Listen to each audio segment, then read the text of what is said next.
Alright, so this is lesson 89, number 3.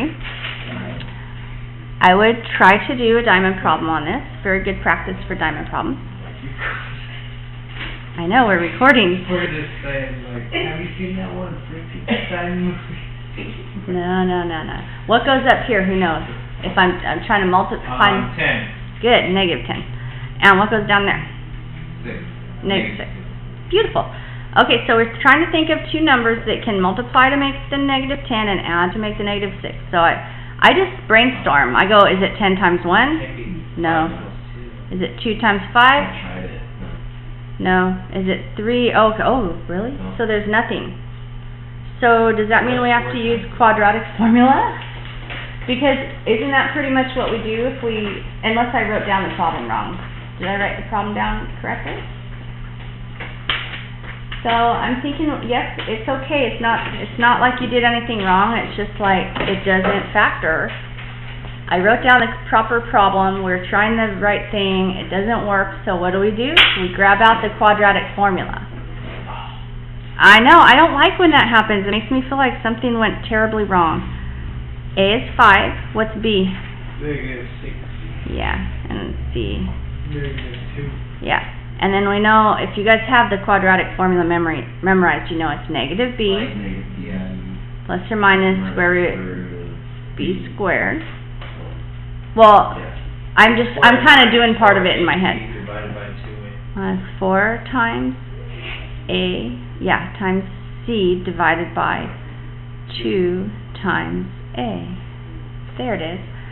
And so that's what x is going to end up equaling. So we're going to get 2 answers, and those are going to be what I call split points when we get those answers. This isn't probably going to turn out into anything nice. It's going to have a root in it. Because if it was something nice, we would have been able to factor it. 36 plus, that's 20 times 2, that's 40. I think this is 76. What do you think, human calculators? Can't be 76. Oh, it's not 76? No, wait, that is positive, so yeah, 76. Is it really? Are you just saying that? I don't know if I believe you. Yeah, because it's 20. Okay. But, and then that's positive 30 plus 36, 76. Yeah, I went 20 times 2 is 40. 40 plus 36 is that. Yeah, it's right. Now, does 76 reduce down to anything nice? Like, in other words, does 4 or 9 or 16 or 25 or any of those nice square numbers divide into 76? I don't really know. I could try 4 and see if 4 goes into it. 76 divided by 4. So it turns out that 19 times 4 is 76. So I could rewrite this as 6 plus or minus 19 times 4, so that's 2 root 19. I mean, it helps it a little bit. It makes it a little bit less horrible because now you can take half of all these numbers. So that'd be 1, that'll be 3, and that'll be 5. So now I have 3 plus or minus root 19 all over 5. I don't think there's anything else that's going to work with that. So that means that one of the split points is 3 plus root 19 over 5. So let's find out what that is. 3 plus square root 19 divided by 5, which is, so your answer book rounded it to 1.5-ish because it's 1.47. It's this number. So if you guys are okay with rounding it that much, this is 1.5.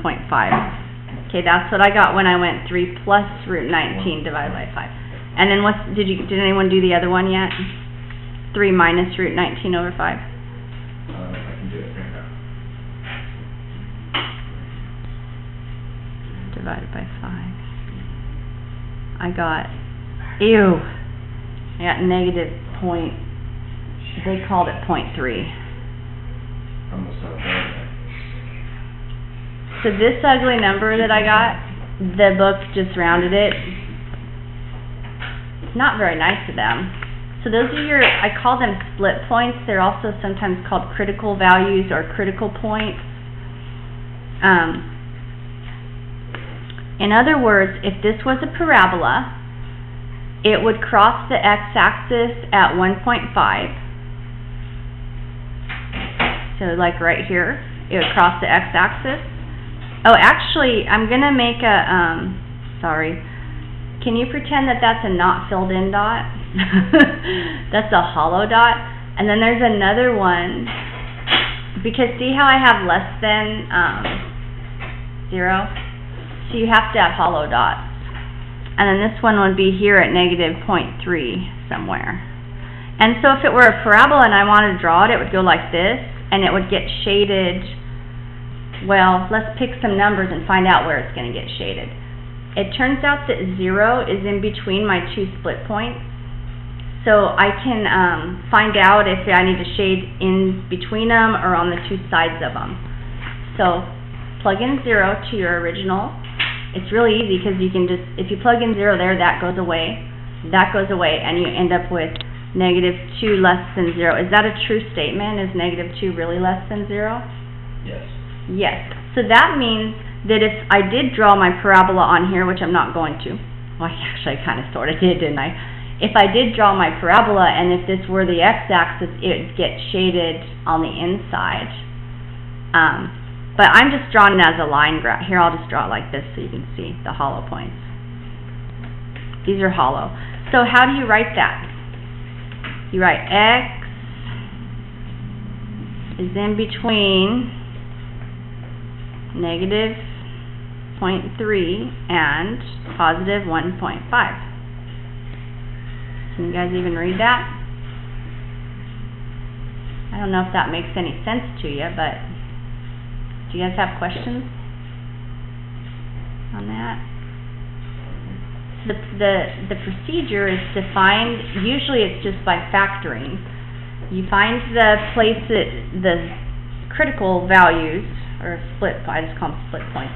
You find them, and then you find out where the solution set is, if it's in between them or outside of them.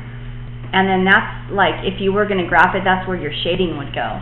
And then you, because you guys, don't you remember when we were in like Algebra 1, we do the number lines? And hopefully you can remember, you know, like if you had a number line and it went like this, and if that was 3, you'd say x is greater than 3, right? Do you guys not remember that from Algebra 1? So that's why I'm hoping that you're thinking of, you know, you remember that stuff when I'm showing you these little line graphs right here. Anyway, that's the answer right there.